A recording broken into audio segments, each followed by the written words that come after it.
It was just another typical day at Barron Trump's prestigious private school. The grand marble halls echoed with the hum of students bustling from one class to the next. Despite the fame attached to his last name, Barron was known for keeping a low profile. He was a studious young man, always focused on his books, his love for technology, and the quiet pleasures of life. His peers saw him not as the son of a famous figure, but as Barron, the quiet boy who was always ready to lend a hand if needed.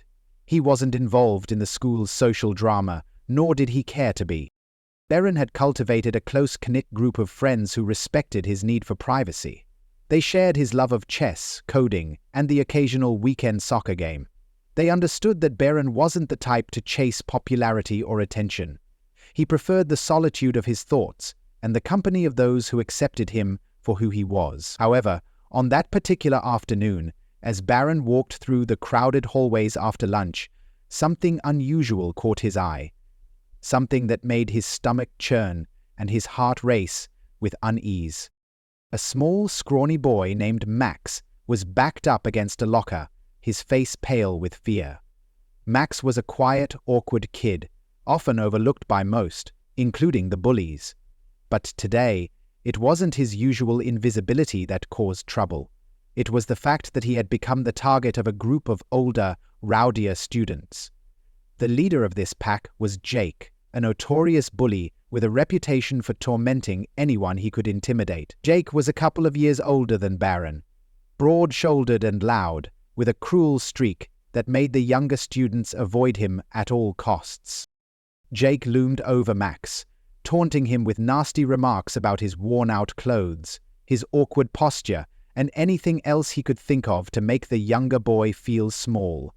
His voice was loud and mocking, causing a ripple of laughter to echo through the hallway.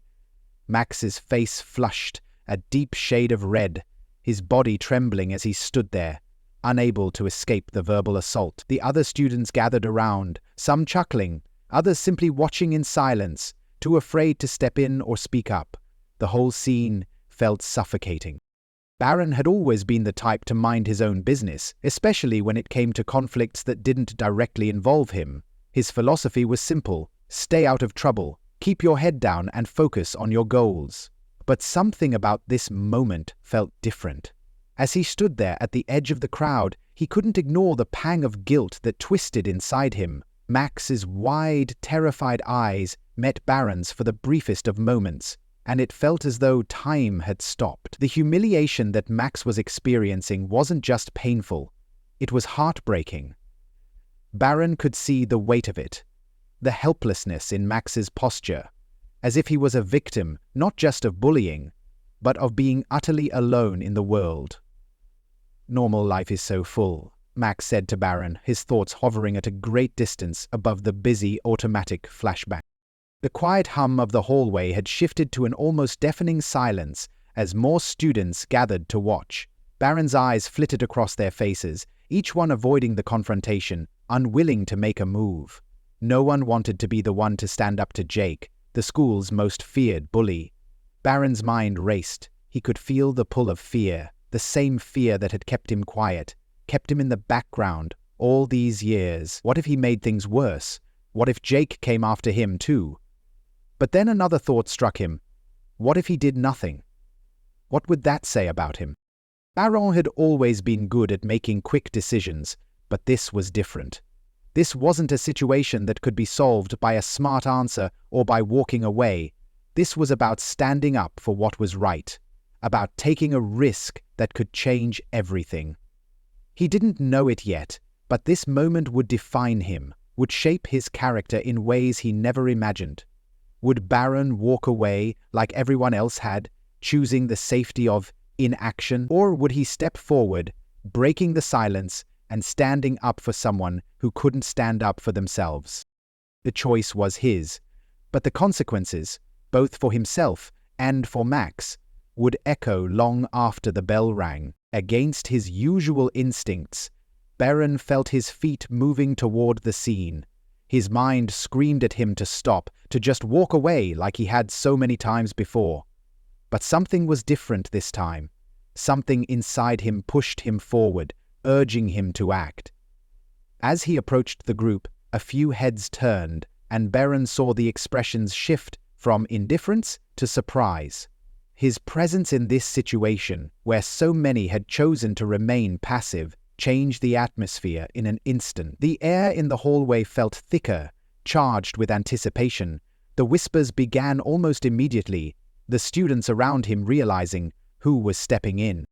"Hey, Jake," Barron called out, his voice calm but firm, cutting through the tension in the air. His words didn't tremble, even though his heart was beating faster than he would have liked. The hall fell silent as Barron's command rang out, and everyone's eyes turned toward him. It wasn't every day that Barron Trump got involved in something like this. For a moment, it felt as though the entire school had come to a standstill. Jake turned slowly, his smug grin growing wider when he recognized Barron. The older boy's eyes narrowed, a look of disdain spreading across his face. "What's this, Trump coming to save the day? You're in the wrong place, rich boy," Jake sneered, his voice dripping with mockery. The crowd tensed, waiting for Barron's response. Jake's words were meant to provoke, to make Barron feel small, just as he had made Max feel small. Barron's mind raced. The last thing he wanted was to feed into Jake's game, to fall into the trap of retaliation or bravado. But his feet kept moving, bringing him closer to Jake and his group. He could feel the weight of their gazes, the judgment in their eyes. Still, he didn't flinch. He could already hear the whispers, the inevitable rumors that would spread through the school. It didn't matter. What mattered now was the situation in front of him, the bullying, the fear in Max's eyes. Barron had never faced anything like this before, but he knew what he had to do. "Why don't you just leave him alone?" Barron said, his voice unwavering as he gestured toward Max, who was standing frozen by the locker. Max's eyes were wide, flicking between Barron and Jake. The fear in his face was evident, but there was something else there too. Something that resembled hope. Barron's simple words hung in the air, louder than any insult could be. Jake scoffed, leaning forward with a mocking laugh. "What are you going to do about it? Call your bodyguards?" he taunted, the laughter of his friends following his words. The comment was meant to belittle Barron, to remind him of his wealth, his family, and the privileges that came with them. Jake was trying to diminish him, to make Barron doubt his resolve. But Barron didn't flinch. The hallway was deathly quiet, the murmurs of the students growing softer as they waited for Barron to respond. All eyes were on him, the weight of expectation heavy in the air. Barron's mind swirled, but he couldn't let fear or doubt control him now. This wasn't about his name, his family, or who he was outside of this moment. This was about standing up for what was right. With surprising composure, Barron took a step closer to Jake, his posture calm but unwavering.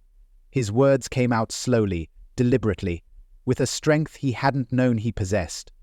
"You think you're strong because you can pick on someone smaller. That's not strength. That's weakness," Barron said, his voice steady and resolute. For a split second, Jake's smirk faltered. It wasn't much, but it was enough. No one had ever spoken to him like that, especially not Barron Trump. The crowd, sensing the shift, murmured amongst themselves. The tension was palpable as they watched, some unsure whether to rally behind Barron or retreat into the safety of silence. Jake seemed to hesitate, his confidence cracking just for an instant. The hall was electric now, charged with the tension of a moment that could go either way. Barron held his ground, meeting Jake's gaze directly. The silence that followed was deafening. Jake was no longer the clear alpha in the situation. He had expected to intimidate Barron, to reduce him to someone whose wealth and status could be weaponized against him. Instead, Barron had turned the tables. Max, who had been standing quietly, uncertain and afraid, now looked up at Barron with a flicker of something new. Respect, perhaps even gratitude. The bully was momentarily thrown off balance. Barron's words had cut through the air like a blade, and the crowd could see it. Jake wasn't untouchable. Barron Trump was standing up to him, and that was something no one had seen before. Jake glared at Barron, his bravado wavering. The ball was now in Barron's court, and the decision was his, whether to press the point further or to let Jake recover his pride and slink away. But in that charged moment, Barron understood that the power didn't lie in the fight, but in the willingness to stand up, to say what was right, and to make a choice that wasn't about fear, but about courage. Just when it seemed like the tension would break into something physical, something unexpected happened. The air was thick with anticipation, and for a moment it felt like the entire hallway was holding its breath, waiting for the first move. Jake took a step forward, a sneer still curling on his lips, clearly expecting Barron to back down. But then something remarkable unfolded, something Barron hadn't anticipated. One by one, students who had been watching from the sidelines began to step forward. At first, it was a few familiar faces, students who had been part of Barron's circle, those who shared his quiet demeanor or were involved in the same activities. But then it grew. The crowd that had been a passive audience moments earlier now began to change, a quiet force rising from the fringes. Barron felt a shift in the air. He had expected to be the only one standing up to Jake, and yet here were his peers, students who had been passive, silent in the face of bullying, now showing solidarity. It was a subtle movement at first, but it was unmistakable. One of the first to step up was Dylan, a popular athlete whose presence always commanded attention. Dylan had always been known for his athletic prowess and his easy confidence. But he was more than just a jock. Barron knew him as someone who kept to himself, rarely involved in school drama, but now here he was, walking toward the front, his expression serious, his voice firm. "He's right, Jake," Dylan said, his voice cutting through the tension. "This isn't cool." His words were simple but impactful. Dylan had a way of commanding respect, and now that he had spoken, the rest of the students seemed to take notice. The subtle shift in the air grew stronger, like the first gust of wind before a storm. Ava, a quiet but determined student who Barron had always admired for her sharp intellect and sense of fairness, also stepped forward. "Leave him alone. We're done with this kind of stuff," she declared, her voice strong despite her small stature. Ava was known for her quiet nature, her ability to read people in situations with uncanny precision. Seeing her stand up for Max, for Barron, was unexpected but profoundly moving. It was a moment of unexpected unity, the kind of change Barron had never imagined he would witness at his school. Jake, who had been used to commanding the space, now found himself facing a group that refused to back down. The realization hit him like a cold splash of water. He wasn't in control anymore. The students weren't afraid of him, not in the way they once had been. He had built his reputation on fear, but fear was no longer the currency that ruled the room. The tide was turning, and Jake was starting to understand the weight of it. Barron's heart swelled, but he didn't let his emotions take over. He kept his focus on the scene unfolding before him. This wasn't just about one student standing up to a bully. This was about something larger, about creating a moment where the silence that had always allowed bullying to thrive was finally broken. The students, who had once sat on the sidelines, were no longer spectators. They were participants in a new reality where standing up for what was right was no longer optional, but necessary. The crowd was growing, with more students stepping forward, adding their voices to the call for change. Some of them were quiet, just standing there, their presence enough to make a statement. Others, like Dylan and Ava, were vocal, challenging Jake and making it clear that his behavior was no longer acceptable. Jake's expression shifted, the arrogance melting away as he realized that the power dynamics in the hallway had irrevocably changed. The walls that had once shielded him from consequence were crumbling, and he had no choice but to face the reality that he wasn't untouchable. His bravado faltered, the smug grin he had been wearing for so long now replaced by a flash of uncertainty. Barron looked around, his heart pounding but his resolve firm. He wasn't standing alone anymore. The students, who had once silently tolerated the bullying, were now speaking up. They were taking a stand, and in that moment, Barron knew they were creating a shift that would ripple throughout the school. The silence that had so often surrounded bullying was breaking apart, replaced by voices of courage, of people willing to stand up for what was right, even if it meant facing their fears. It wasn't just Barron's fight anymore. It was theirs. Together, they were rewriting the rules, breaking the cycle of fear and silence that had allowed the bullying to persist. And for the first time in Barron's life, he felt like he was part of something larger, something that could truly make a difference. Jake stood frozen, his eyes darting between Barron and the group that had now surrounded him. The realization was sinking in. The crowd had turned against him. His reign of intimidation was over. He didn't know it yet, but the moment he stepped back, the school would be different. The students had found their voice, and they wouldn't let it be silenced again. Jake's face flushed with a deep shade of red, his pride unraveling before the eyes of everyone in the hallway. He could feel the heat rising in his cheeks, but it was more than just anger. There was a sharp sting of embarrassment as well. He had prided himself on being the one who controlled the room, the one who commanded attention and respect, but in this moment, Barron Trump had taken that from him. Jake's grip on the crowd had slipped, and he could feel it, like sand running through his fingers. The realization hit him like a punch to the gut. He was outnumbered, not just physically, but morally too. The students who had once feared him were now united against him. They had seen through the facade, the bravado, and they were no longer intimidated by his taunts. The power dynamic had shifted, and it was Barron who now held the room's attention. Jake's arrogance was crumbling, and for the first time he was on the losing side of a battle he had always believed he'd control. He glanced around, searching for any sign of support, but all he saw were faces that had turned against him. The students were no longer passive bystanders. They were active participants in something bigger than any of them. There was no way for Jake to recover from this, no clever comeback that could restore his dominance. He was defeated, both in the eyes of the students and in his own heart. With a huff of frustration, Jake shoved his hands into his pockets, the last remnants of his bravado slipping away. He muttered under his breath, trying to hold on to whatever dignity he had left. "Whatever, man. You're all a bunch of losers," he sneered, trying to walk away with whatever sense of control he could salvage.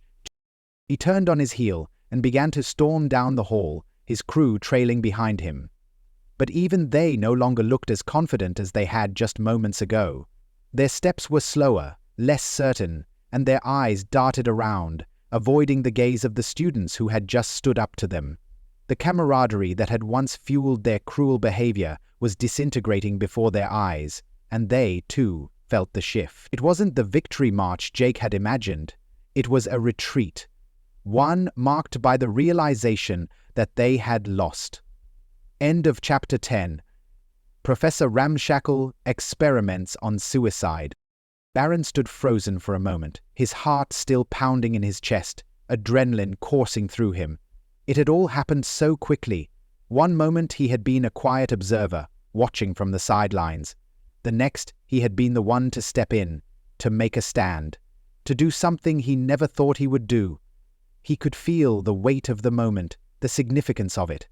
But in the midst of the storm, there was also a deep sense of relief. He had done it. He had stood up, not just for Max, but for something bigger than himself.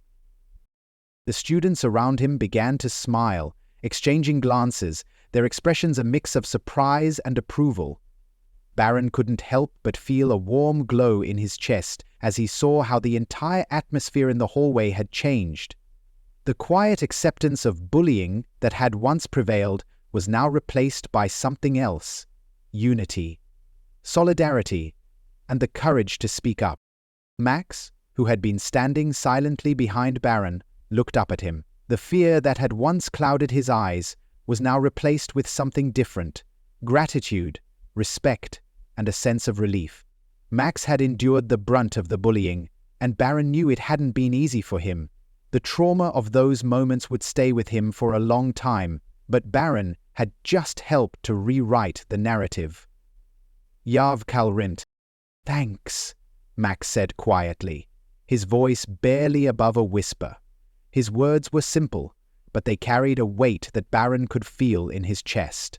For the first time in a long while, Barron felt like he had made a real difference in someone's life. Barron nodded, his gaze softening as he looked at Max. "No one deserves to be treated like that," he said, his voice steady but full of conviction. He wasn't just speaking to Max anymore.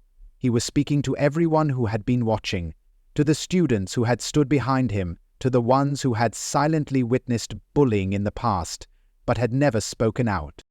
In that moment, Barron knew that something had changed, not just within himself, but within his school as well.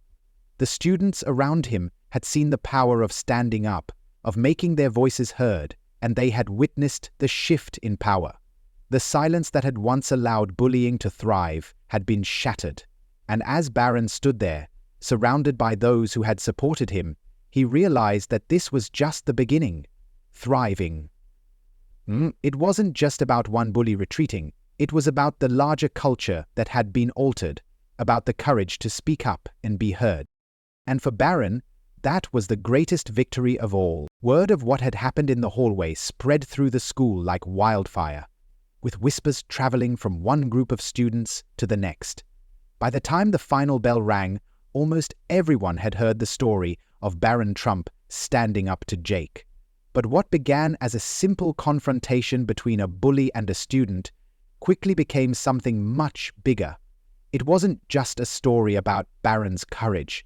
It became a symbol of change for the entire school. It was a symbol of progress. At first, students talked about it in hushed tones, exchanging knowing looks as they relayed the details. They spoke of how Barron, the quiet student with the famous last name, had stood up to Jake, the school's most feared bully. They marveled at how Barron had spoken with such calm authority, how he had held his ground when everyone else had expected him to walk away. But as the day wore on, something deeper began to take root in the student body. It wasn't just about the clash between Barron and Jake. It was about the moment itself, the shift in power, and what it represented. More than just a story about Barron's actions, it became a turning point for the school. Students who had been quiet bystanders in the past started speaking up more. They began to feel a sense of empowerment that had been absent before. It wasn't about being silent, hoping the bullying would stop on its own. It was about taking a stand, about the realization that their voices, their actions, had power. They were no longer passive observers of cruelty. They were active participants in a new kind of culture, one where standing up for others was the norm, not the exception. Bullying incidents became less frequent as the days passed. The once familiar cycle of taunting, exclusion, and intimidation started to fade, replaced by a new sense of solidarity among the students. It wasn't just about Barron anymore. The courage he had shown in that hallway had sparked something much larger. Students began to look out for one another, to step in when they saw something wrong, and to challenge the toxic behavior that had once been so ingrained in the school's culture. They understood now that standing together made them stronger, that their collective strength was far more powerful than any individual act of cruelty. Even the teachers couldn't ignore the change. They noticed a shift in the atmosphere of the school. There was a new sense of community in the hallways, classrooms, and lunchrooms. A subtle but undeniable change. Students who had once kept their heads down now stood a little taller. They felt more empowered to stand up for themselves and for each other. In the days that followed, teachers began to see a noticeable decrease in the number of bullying incidents, and they recognized that the school was becoming a safer, more supportive environment. The culture of silence and inaction that had allowed bullying to flourish was being replaced by a culture of respect and accountability. Barron, for his part, didn't seek any special attention. He didn't want to be the center of attention, didn't crave the spotlight. He already had more than enough of that simply by virtue of his last name. But the moment in the hallway wasn't about his status, wealth, or who his father was. It wasn't about fame or recognition. It was about doing what was right when it mattered most, standing up for someone who couldn't stand up for themselves, even when it meant stepping into a situation he wasn't prepared for. In the aftermath, Barron gained a new kind of respect from his peers, not because of his last name, but because of his actions.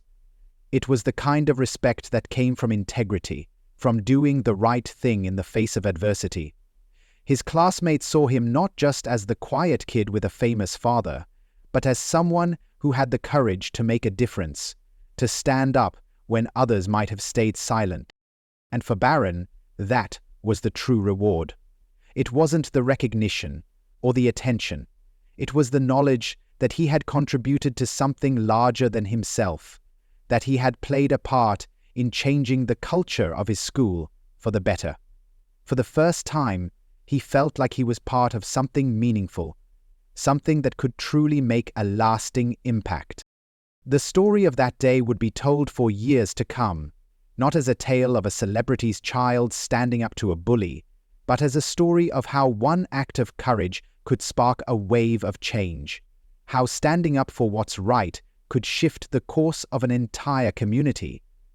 And Barron knew that, even though the moment had passed, the effects would echo through the halls of the school for a long time to come. Weeks had passed since that pivotal day in the hallway, and Barron had begun to think that the moment had faded into the background of his school life. It had become a quiet, almost forgotten chapter, overshadowed by new challenges and changes in the routine of the school year. But everything was about to shift again when Barron received an unexpected summons to the principal's office. Walking into the office with the usual feeling of uncertainty that came with being called in, Barron was surprised to see Jake sitting across from the principal. The last person Barron expected to see in such a setting was Jake, the same student who had once dominated the hallways with his intimidation, but now he seemed different. There was no cocky grin, no bravado in his posture. Instead, he sat slouched in the chair, looking down at his shoes, his face drawn and serious. The principal, who had witnessed the entire transformation of the school since the incident, cleared his throat and gestured for Barron to sit. "Jake asked to meet with you," the principal said, his tone neutral but purposeful. Barron's brow furrowed in confusion. He hadn't expected this. The last time he'd seen Jake, he had been storming out of the hallway, defeated and humiliated. Barron had assumed that would be the end of it, just another moment of triumph, one that would fade as time went on. But now, seeing Jake like this, sitting across from him with a different energy, Barron wasn't sure what to expect. Jake finally broke the silence, his voice quieter than Barron had ever heard it. I just wanted to say I'm sorry," he mumbled, his eyes flicking up briefly to meet Barron's gaze before dropping again to his shoes. It was clear that the words weren't easy for him to say, for what I did to Max, and for how I acted toward you. Barron sat there, momentarily stunned. The apology felt surreal, like something out of a movie, and yet it was right in front of him. He hadn't thought much about Jake since that day. In his mind, the incident was a memory, something that had happened, a victory for standing up to bullying, but not something he had expected to revisit. As Jake spoke again, Barron couldn't help but notice the shift in his demeanor. There was no defiance or anger in his tone. He looked regretful, vulnerable even. "It took me a while to get it," Jake continued, his voice small but steady. "What you did that day, I didn't really understand at first. But you're right, I wasn't strong. I was just being a jerk. And, I don't know, maybe we could start over?" Barron processed the words for a moment, watching Jake closely. The old Jake, the one who thrived on control and intimidation, was nowhere to be found. Instead, In his place was someone who had clearly been affected by the events, someone who was reflecting on his actions and seeing them for what they truly were. Barron realized that standing up for Max, and for what was right, had done more than just changed a school. It had changed Jake, too. Barron took a deep breath, still processing the unexpected shift in the situation. It wasn't every day that a bully apologized for their actions. He had expected anger or further resistance, not this humility. But here was Jake, owning his mistakes and asking for a chance to make things right. "Yeah," Barron said, his voice steady but thoughtful. "Maybe we can. I mean, it's not like we can just forget everything, but I respect that you're owning up to it." He paused, considering the moment. Starting over doesn't mean everything's fixed, but it's a start. Jake looked up at Barron, his face breaking into a small but sincere smile. "Thanks, man," he said quietly. It wasn't the arrogant or dismissive whatever that Barron had grown accustomed to hearing from Jake. This was different. Genuine. For Barron, the apology wasn't about getting closure or seeking recognition. It was about the acknowledgement that change had happened. He had stood up for what was right, and in doing so, he had planted the seeds for growth, even in the most unlikely places. Jake's willingness to change, to admit his wrongs and ask for a fresh start, was the most surprising outcome of all. It wasn't a fairy tale ending. Barron knew that. Not everything was magically fixed, and some things couldn't be undone. The hurt, the tension, and the history between the two of them couldn't simply vanish with a handshake. But what mattered most was that Jake had taken a step toward redemption, and Barron had taken a step toward understanding that real change often came in the most unexpected forms. As Barron left the principal's office, he felt a strange sense of peace. It wasn't about being a hero or getting the recognition he didn't seek. It was about knowing that, sometimes, the right thing to do could ripple out in ways that would change not just others, but yourself as well.